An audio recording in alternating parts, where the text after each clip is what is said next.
सभी दर्शकों को स्मृति शर्मा की ओर से नमस्कार। बच्चों, जैसा कि आप जानते हैं कि पिछले 2 वीडियोस में हम लोग स्वर संधि के 3 भेदों दीर्घ संधि, गुण संधि और वृद्धि संधि के बारे में चर्चा कर चुके हैं।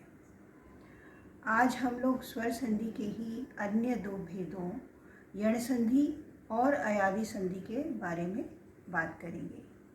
तो चलिए सबसे पहले आरंभ करते हैं यण संधि से। अभी तक हमने स्वर संधि के जिन 3 भेदों की बात की, उन सब में पहले शब्द के अंत में अ या आ ही रहता था, परंतु अब यण संधि में इनके विपरीत पहले शब्द के अंत में इ या ई होगा और दूसरे शब्द के आरंभ में कोई अन्य स्वर यानी अ या आ होगा, तो मेल होने के बाद य अथवा या हो जाएगा। यदि अ या आ के अलावा कोई अन्य स्वर होगा तो उस स्वर की मात्रा य में लग जाएगी, परंतु आधार मुख्य रूप से य ही होगा।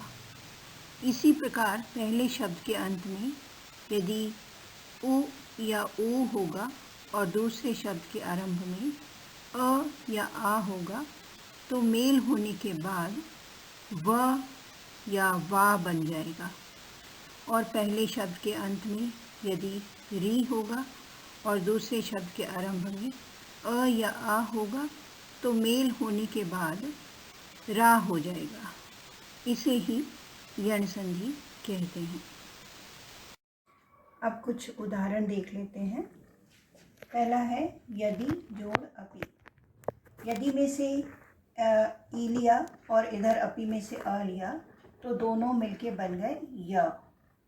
अब क्योंकि इधर से ई माइनस हो गया है तो यहाँ पे बिना स्वर का द बच गया, इसलिए हमने द में यहाँ हलंत लगा दिया यद। और जोड़ ई और आ का जो रिजल्ट हुआ य वो आ गया और उसके बाद यहाँ जो बचा था पी, तो मिलके यद जोड़ य जोड़ पी तो शब्द बन गया यद्यपि। द और य को इस तरह लिखा जाता है संयुक्त को। उसके बाद आता है अति जोड़ आचार। ई यहाँ से लिया और इधर से आ लिया तो मिलके बन गया या। क्योंकि यहाँ आ है इसलिए या में आ की मात्रा लग गई। अगर आ के अलावा कोई दूसरा स्वर होता तो उसकी मात्रा ही य में लगती। और सिर्फ ई, और अगर ई इधर भी ई है और उधर भी ई है तो ये दीर्घ संधि हो जाती है। ई के अलावा यदि कोई दूसरा स्वर है तब ये य बन जाता है और उसी स्वर की मात्रा य में लग जाती है। उसके बाद बचा यहाँ अत, क्योंकि स्वर माइनस हो गया है। ई और आ का जोड़ या आ गया और इधर जो बचा था चार ये आ गया, तो शब्द अत जोड़ या जोड़ चार से बन गया अत्याचार। उसके बाद तीसरा है यहाँ पे ऊ है, अनु जोड़ आय। यहाँ से ऊ लिया और इधर से अ लिया तो मिल गया बन गया व। उसके बाद यहाँ से ऊ माइनस हुआ है तो यहाँ ना में हलंत लग गया और ऊ और अ का जोड़ व आ गया और इधर य बचा था तो यहाँ य अन जोड़ व जोड़ य इज इक्वल टू अनवय। तो अनवय का अर्थ होता है मेल या संबंध। उसके बाद चौथा है सु जोड़ आगत। ऊ यहाँ से ले लिया सु में से और इधर आगत में से आ ले लिया तो यहाँ वा में आ की मात्रा लग गई क्योंकि यहाँ पे आ है। तो स में से ऊ निकल गया इसलिए स में हलंत लग गया, आधा सा बन गया और इधर ऊ और आ का जोड़ वा और इधर जो गत बचा था वो मिलके शब्द बन गया स्वागत। अब अगला है पितृ जोड़ आदेश। यहाँ पर री है, स्वर री है और इधर आ है, तो री जोड़ आ से बनता है रा। और इधर जो भी स्वर होगा उसका रा में मात्रा लग जाएगी।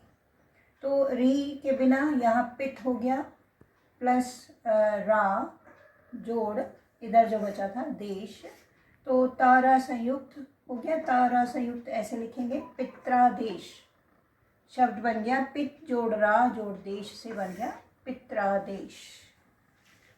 इसी तरह मातृ जोड़ आनंद, री जोड़ आ से बना रा, और इधर से री माइनस था, मात जोड़ री और आ का जोड़ रा, और इधर जो बचा था नंद, तो शब्द बन गया मात्रा नंद। अब इसके कुछ शब्दों का विच्छेद करके देख लेते हैं। पहला है इत्यादि। इत्यादि में से या लिया, या का विच्छेद करके आया ई जोड़ आ, ऊपर से लिया इत, फिर या का विच्छेद ई जोड़ आ, और आखिरी वाला डी लिया। तो ये बन गया विच्छेद करने के बाद इति जोड़ आदि। दूसरा है गुर्वाकृति। गुर्वाकृति में से वा लिया, वा का विच्छेद हुआ ऊ जोड़ आ, ऊपर से गुर बच गया, और वा का विच्छेद जो है वो लिया अब, उसके बाद ऊ जोड़ आ और आखिरी वाला कृति। तो ऊ गुर में जुड़ गया तो बन गया गुरु, और आ कृति जुड़ गया आपस में तो बन गया आकृति। तो विच्छेद का जो उत्तर है ये है आपका गुरु जोड़ आकृति। फिर है पित्राज्ञा। पित्राज्ञा में से रा लिया, रा का विच्छेद हुआ री जोड़ आ, और ऊपर से पित रह गया। त्रा जो है त र संयुक्त से त्रा बनता है, तो पित में ता में हलंत लग गया। फिर रा का विच्छेद हुआ री जोड़ आ और आखिरी वाला ज्ञा, तो बन गया पितृ जोड़ आज्ञा। यहाँ मैं आपको ये बता दूँ कि ये जो हाइलाइटेड वर्ड्स हैं आखिरी में जड़े, जैसे इति और आदि, गुरु और प्लस आकृति और पितृ जोड़ आज्ञा, यही आपके उत्तर हैं।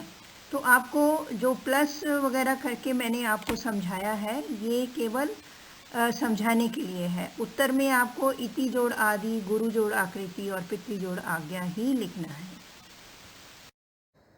स्वर संधि का पांचवा और आखिरी भेद है अयादि संधि।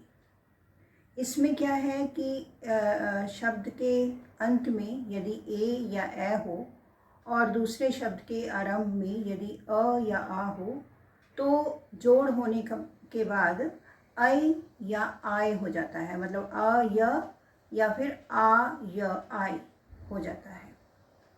इसी प्रकार शब्द के अंत में यदि ओ या अ हो और दूसरी तरफ अ या आ हो, तो क्रमशः अव या आव हो जाता है। यहाँ मैं ये भी बता दूं कि दूसरे शब्द के आरंभ में यदि अ या आ के स्थान पर कोई दूसरा स्वर हो तो उसी की मात्रा अ या आय में य में लग जाएगी, और अव और आव में व में लग जाएगी।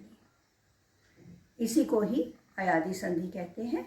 अब कुछ उदाहरण देख लेते हैं। जैसे पहला है ने जोड़ अन। यहाँ ए है और यहाँ अ है, तो ए न में से ए लिया और इधर अ लिया तो बन गया आई, और न में हलंत और ए और अ का जोड़ आए और इधर बचा था जो न, तो ये शब्द बन जाता है न या न। न आ इसमें जुड़ गया तो न हो गया पूरा बिना स्वर के साथ, और य और न या न, नयन। दूसरा है गै जोड़ अक। यहाँ पे ए है, इधर अ है, इसलिए यहाँ ए होने से ये आ हो जाएगा आय, और अगर यहाँ पे आ है तो ये इस आ की मात्रा या में लग जाएगी। उसके बाद ग में हलंत दोनों का जोड़ आए और इधर जो बचा था क, बन गया शब्द संधि के बाद गायक। इसी तरह तीसरा है ओ जोड़ इत्र। अब यहाँ क्योंकि ओ है और इधर अगर तो आ होता तो बन जाता अव, लेकिन क्योंकि इधर ई है इसलिए ये बन जाएगा, व में ई की मात्रा लग जाएगी, ये बन गया अवी। इसके बाद इधर प में हलंत, क्योंकि अ ओ माइनस हो गया है और ओ और ई का जोड़ अभी और इधर जो बचा था त्र, तो शब्द बन गया पवित्र। अब अगला है चौथा भौ जोड़ उक। यहाँ पे ओ जोड़ ऊ, तो ऊ है इसलिए यहाँ आव में ऊ की मात्रा लग जाएगी। औ जोड़ अ होता तो यहाँ होता आव, क्योंकि ऊ यहाँ औ जोड़ ऊ है तो इसलिए ये ऊ की मात्रा व में लग जाएगी। सो इधर भ हलंत के साथ और औ जोड़ ऊ का जोड़ आऊ और इधर का जो बचा हुआ क तो मिलके बन जाएगा भावुक।